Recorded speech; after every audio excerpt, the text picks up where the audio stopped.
معزز ناظرین، اگر کوئی شخص خواب میں یہ 12 چیزیں دیکھتا ہے جو کہ آگے چل کر ویڈیو میں آپ کے ساتھ شیئر کریں گے، تو ان خوابوں کی تعبیر یہ ہے کہ اس شخص کو بادشاہی ملے گی۔ حضرت ابن سیرین رحمۃ اللہ علیہ نے فرمایا ہے کہ خواب میں 12 چیزوں میں سے ایک کا دیکھنا بادشاہی کی دلیل ہے۔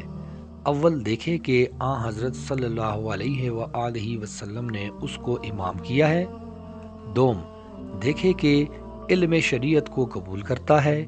سوم، پیغمبر علیہ الصلاۃ والسلام کا گوشت مبارک اپنے پاس دیکھے کہ اقامت اور نماز کے منتظر ہیں۔ چہارم، حضرت صلی اللہ علیہ وآلہ وسلم کے منبر پر خطبہ پڑھا ہے۔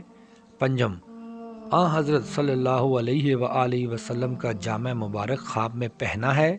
ششم، انگشتری دیکھے کہ ہاتھ میں رکھتا ہے۔ ہفتم، دیکھے کہ آفتاب یا مہتاب ہو گیا ہے۔ ہشتم، دیکھے کہ اس کا جسم دریا ہو گیا ہے۔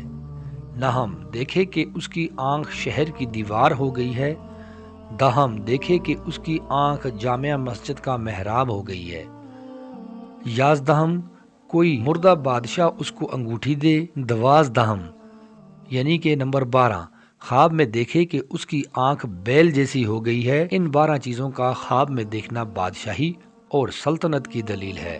حضرت دانیال علیہ السلام نے فرمایا ہے کہ اگر کوئی شخص خواب میں دیکھے کہ بادشاہ نے اس کو جامہ اور قلعہ دی ہے تو دلیل ہے کہ اپنے لوگوں پر حاکم اور رئیس ہوگا، اور اگر دیکھے کہ بادشاہ کے سر پر پاکیزہ تاج ہے تو اس کے شرف اور اقبال اور درازی عمر کی دلیل ہے، اور اگر دیکھے کہ بادشاہ کے سر پر میلا اور پھٹا ہوا تاج ہے تو یہ بادشاہ کے برے حال کی دلیل ہے۔ اور اگر کوئی خواب میں دیکھے کہ بادشاہ کے سر پر دستار ہے، جیسے کہ حضرت صلی اللہ علیہ وآلہ وسلم کے زمانہ مبارک میں اصحاب کرام رضی اللہ تعالیٰ عنہ کے سر پر ہوتی تھی، تو دلیل ہے کہ بادشاہ عادل اور منصف ہوگا۔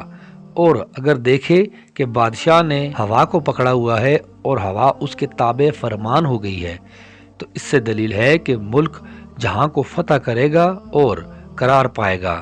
اور اگر کوئی شخص خواب میں دیکھے کہ بادشاہ ہو گیا ہے تو اس کی دلیل ہے کہ وہ توانگر ہوگا، اور اگر خواب میں دیکھے کہ بادشاہ کوچہ یا سرائے میں آیا ہے اور اس کا آنا زاری اور انکار سے ہے تو دلیل ہے کہ اس اہل موضع کو بادشاہ کی طرف سے غم اور اندوہ پہنچے گا۔